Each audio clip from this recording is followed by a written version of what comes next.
So we are here at the Griffiths Institute, which is the Center of Egyptology at Oxford University. It was founded in 1939 by Francis Llewellyn Griffith, who was the first professor for Egyptology in Oxford. And in his will, he bequeathed his estate to Oxford University with the implication that this money should be used for the creation of an institution to study the ancient languages and antiquities of Egypt and the Near East. And so apart from running two major research projects in Egyptology, we are also housing a very significant archive. And so this archive originally developed from Griffiths' original documents.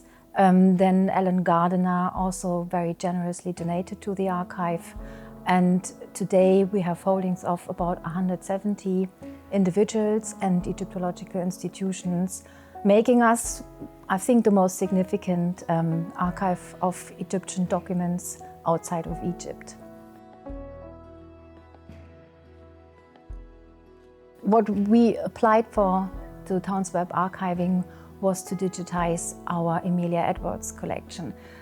So Emilia Edwards was already an established author and then come Egyptologist who extensively traveled through Egypt and Sudan in 1873 and 74, and then resulting in the publication of her landmark monograph, 1,000 Miles Up the Nile.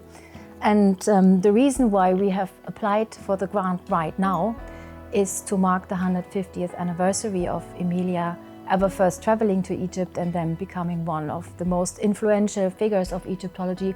Some would probably even say the founder of Egyptology in Britain. So Emilia was already an established author when she decided to visit Egypt and Sudan. In 1873, she was traveling with her companion Lucy Renshaw, and that in itself was already quite an extraordinary adventure for two unmarried ladies in the late 19th century. So while she was there, Emilia deeply fell in love with the country and its ancient culture, and she decided to dedicate her life to raising awareness to protect the heritage for future generations.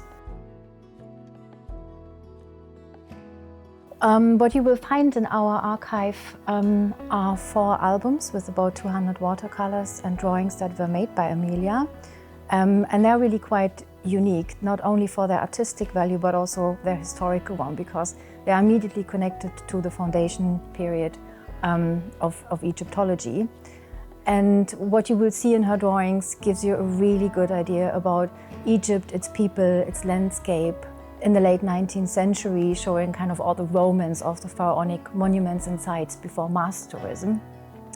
Apart from these beautiful watercolors and drawings, we also have a lot of her notes and her correspondence, but even musical compositions. So the archive is really quite fascinating. It gives us, on the one hand side, a better understanding of the history of Egyptology, but also a proper insight into what really kind of a very multifaceted woman Emilia was.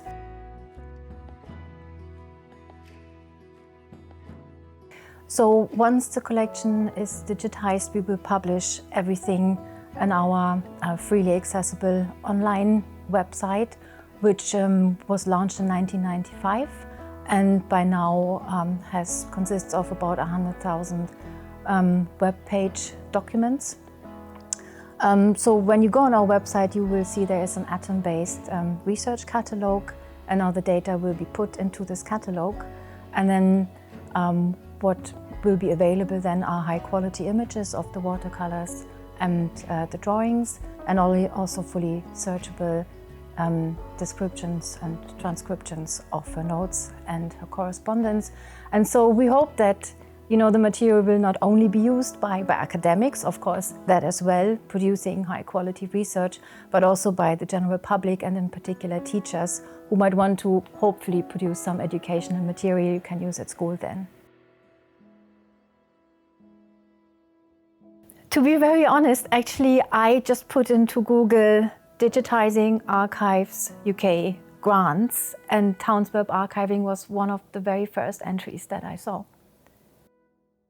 So yes, the material will be leaving the Griffiths Institute today, and we can't wait to have the material back and then share all the beautiful watercolors, drawings, all the notes with the rest of the world.